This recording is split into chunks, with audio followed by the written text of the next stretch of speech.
네, 사건 속 비하인드를 파헤치는 시간 더티머니의 진행을 맡은 강성호 아나운서입니다. 자, 오늘도 법무법인 퍼스트 정성원 변호사님 나오셨습니다. 안녕하세요. 네, 안녕하세요. 네, 우리 뭔가 우리만의 슬로건 구호 하나 만들면은 좀 재밌을 것 같아요. 좋죠. 어떻게 생각하세요? 제가 그런 거 잘 할 수 있을지 모르겠지만 뭐 만들어주시면 따라는 열심히 한번 해보겠습니다. 더러운 건 제가 할게요. 네. 네. 더티머니 더럽잖아요. 네. 그러니까 뭔가 뭐 이런 느낌으로 해주시고 네. 제가 더티 하면은 네. 그냥 동그라미만 그려주세요.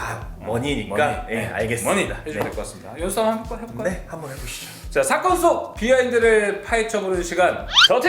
머니! 우리가 1주차에도 얘기를 했었던 네. 횡령이 유행이냐? 네, 이럴 요즘 정도로 정말, 뭐 네. 1월에 오스템 임플란트, 2월에 계양전기, 3월에 LG U 플러스, 클리오 이 중에 하나 오늘 들어갑니다. 바로 LG U 플러스 직원 횡령 사건입니다. 네. 제일 최근이죠. 가장 최근에 네.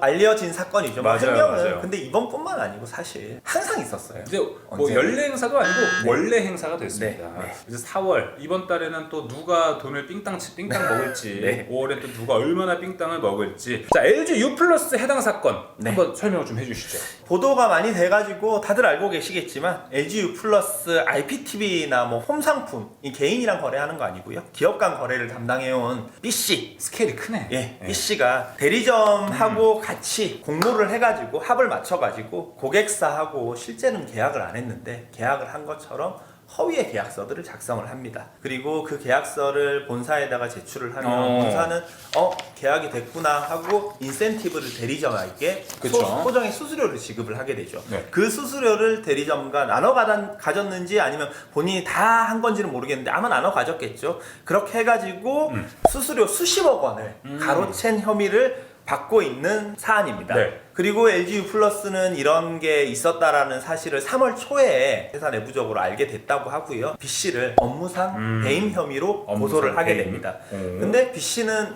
뭐 이미 밝혀졌다라는 사실을 알게 됐으니 네. 해외로 출국을 해가지고 도피하고 있는 상황이고요.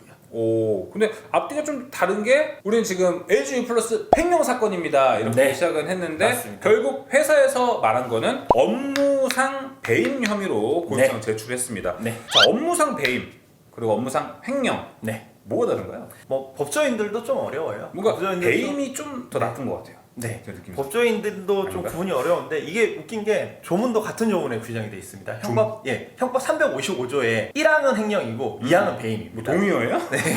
배임 같은 경우에는 먼저 말씀을 드릴게요. 네, 배임 같은 배임. 경우에는 타인의 사물을 처리를 하는 자가 그 임무에 위배하는 행위로 재산상의 이익을 취득하거나 아니면 제3자로 하여금 취득하게 해서 본인에게 손해를 가할 때 성립을 하는 범죄입니다. 얼핏 보면 요건이 많죠. 4개죠. 그러네요. 그리고 횡령은 요건인데. 타인의 재물을 보관하는 자가 그 재물을 횡령하거나 반환을 거부하는 경우에 성립하는 범죄입니다. 아, 그러니까 네. 좀 이해관계가 많은 상태에서 돈을 삥땅 치면 배임이다. 네, 어떻게 보면 그럴 수도 있는데 이게 횡령은 요건이 2개밖에 없잖아요. 근데 배임은 요건이 4개나 돼요. 네. 근데 실제 실무에서는 횡령보다 배임이 훨씬 더 인정이 잘 됩니다. 이 사안과 같은 경우에는 사실관계를 명확하게 한번 확인을 해봐야 되지만은 네네네. B씨는 아마 LG U 플러스에서 본사에 근무하는 팀장이라고 맞아요, 하거든요. 맞아요. 그러면 수수료를 대리점에게 지급을 할 수 있는 권한이 있는 사람이었을 거예요, 아마. 그러면 배임에 가깝긴 하네요. 그래서 배임에 타인의 사물을 처리하는 자 그리고 횡령죄에서 타인의 재물을 보관하는 자도 될 수도 있어요. 그렇죠. 둘 다 가능하죠. 그렇군요. 근데 그 수수료가 나가는 게 계좌로 다 쏘잖아요. 계좌로 쏘잖아요. 네. 거기서 횡령 배임이 아닌 것 같아요. 아, 그렇구나.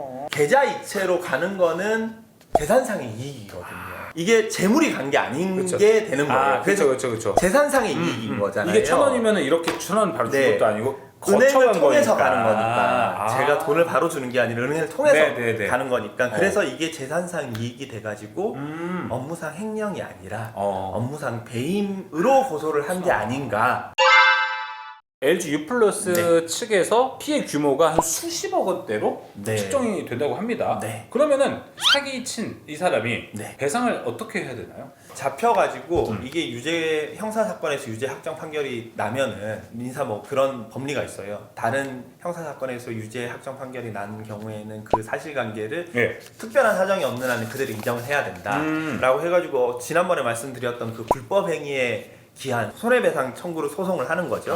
그러면 자기가 이게 80억을 들고 가서 네. 80억을 다 탕진하지는 못했을 거예요. 주식을 샀거나 아니면 뭐 부동산을 사거나 뭐 네. 비싼 차를 사거나 해가지고 돈이 재산적 가치가 남아 있을 거란 말이에요. 네. 그거는 일단 한가를 받아가지고 이제 민사소송을 제기를 해가지고 승소를 하게 되면 그런 것들은 다 한가를 받을 수가 있습니다. 그리고 자기가 만약에 쓴 돈이 80억 중에 한 20억 정도는 도박이나 유흥이나 뭐 술 먹는 데 썼다. 그럼 그건 한가를 할 수가 없잖아요. 남아있는 게 없으니까. 그쵸. 20억을 내가 하룻밤에 뭐 가가지고 돈 뿌렸다. 받아올 수 있는 방법이 없잖아요. 안 되죠. 그런 거는 이제 본인이 가지고 있는 재산 원래. 예, 그거를 이제 또 강제 경매를 해가지고 보전을 받는 있는 거죠. 거 없는 거 다 네. 그냥 이제 빨리 네. 같이 붙여가지고 다 네. 와가지고 그렇게 하는 거구나. 얘기 들어보니까 단독 범행이 아니래요. 네. 대리점하고 함께 이렇게 가로챈 건데 네. 그럼 그 대리점도 네. 책임을 물어야 되는 거 아니에요? 혼자 거의 계약서를 작성한 게 아니라 대리점이랑 짜고 했다라는 거거든요. 짜고 치는 고스톱. 그거를 보수 뭐 법률적 용어로 하면은 공동정범이 성립하기 위해서는 주관적 요건인 공동가공의사와 객관적인 요건인 공동의사에 의한 기능적 행위 지배에 의한 범죄 실현이 필요하다. 라고 하거든요. 그러니까 결국 나누면은 공동 가공의사하고 기능적 행위 지배에 의한 범죄 실현인데 아주 간단합니다. 우리 지금 쉬운 말로 하면 공동 가공의사는 짜는 거예요. 머리 맞대고 짜는 거예요. 네, 이렇게 네. 이렇게 하자. 이제 이 사람과 같은 경우에는 허위의 계약서를 작성을 하자라고 네. 서로 합의가 됐을 거 아니에요. 그러니까 작성을 한 거겠죠. 그쵸. 그러니까 공동 가공의사는 된 거예요. 그리고 기능적 행위 지배에 의한 범죄 행위 시효 말이 굉장히 어려운데 같이 하는 거예요. 전체를 다 같이 할 필요가 없다는 거예요. 그래서 기능적 행위 지배거든요. 네. 나는 계약서를 작성을 하고 너는 돈을 횡령을 하고 분담하자. 예. 서로 그게, 잘할 수 있는 거 하자. 뭐 망 보는 것도 마찬가지죠. 네, 네. 나는 망을 보고 너는 돈을 훔치고 네. 이러면 전체에 대해서 책임을 진다는 거예요. 그래서 이 사건 같은 경우에는 대리점이 그 B씨, LGU 플러스의 팀장인 B씨와 동일하게 재가 성립을 하는 거예요. 근데 처벌은 네. 각자 개인 책임주의이기 때문에 업무상 배임죄가 성립하는 거는 B씨하고 네. 대리점하고 같은데 법정형의 범위에서 실제 이 사람은 뭐 4년, 이 사람은 2년 이렇게 형이 다르게 나올 수는 있어요.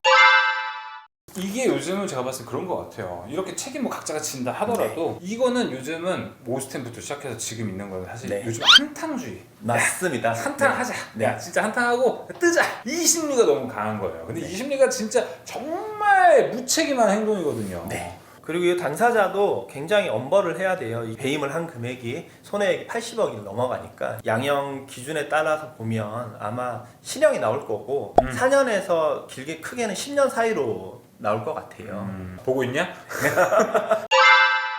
LG U 플러스 직원 횡령 사건에 대해서 이야기 나눠봤습니다. 네. 자, 이런 더 강력한 좀 처벌이 또 있어야 된다고 좀 생각이 드네요. 자, 오늘 더티원이 저희가 준비한 소식은 여기까지입니다. 저희 다음 주에도 여러분들 더 궁금한 소식 댓글로 남겨주시면요, 저희가 똑똑 골라가지고 또 그 부분에 대해서 시원하게 읽어드리도록 하겠습니다. 자, 그러면 저희도 다음 주에 만나도록 하겠습니다. 감사합니다. 네, 감사합니다.